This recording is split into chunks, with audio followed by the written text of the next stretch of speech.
Hey, what's up guys? Clinton Emery here, coming at you again with another video today, trying to impart some knowledge and get you moving forward. Let's talk about power and persuasion. What is power? Power is simply influence potential. That's what it is how much potential do you have to influence, okay? How many horsepower, right? How many horses in that engine to influence the body of that car to go from 0 to 60 in a certain amount of time, okay? But what we want to do is use our power to persuade people, okay?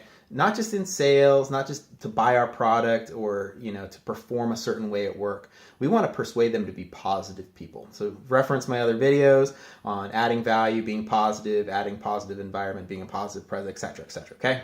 So this is from, the 5 power bases are from French and Raven, been around for a long time. They added information power because information power and expert power kind of go hand in hand. If you're an expert in your field, you'll have a lot of information in your field, as well as some other power bases not listed on here like connection power, okay? Your perceived ability to connect with celebrities or other experts in your field, okay? These really break down into personal power bases and positional power bases. Legitimate power is all about position. Okay, if you're the CEO, you're the boss, you're the commander, you're the flight commander, the flight chief, whatever, section chief, you're in charge of something, you have position power. Hopefully you're an expert too. You might not be. You might have subordinates who are smarter than you, and they're going to be able to influence you, and you need to have some wisdom on how you're going to manage that situation, okay? So rank does not make right. Being CEO doesn't mean you know how to do everything in the company, okay? So be very careful with legitimate power. They may respect your position or your rank, but they may not really respect you. And if you reward them, they still may not really respect you, okay? Referent power is a whole different thing, okay? For reward power, see the other video on adding positives and taking away positives, taking away negatives and stuff like that. Reward power is simply maybe a paycheck. It's still pretty weak. It's not the strongest. Rewarding people with positive praise, even that's like an ongoing thing. Referent power is where you really want to hit on, okay? You want people to like you. You want people to naturally want to just say yes to you, okay? And we can talk about the halo and horns effect and cognitive bias and all that.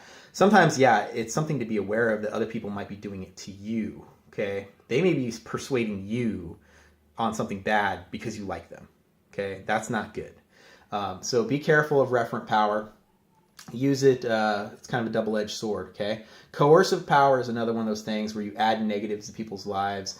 You can, maybe you don't have legitimate power over them, but you can still coerce someone through legal means. So let's say someone is stealing your intellectual properties, you can send them a cease and desist letter and make them stop, okay? And if that doesn't work, you can actually go to court with them and coerce them that way. Coercive power is a negative thing typically. You may have to actually use it.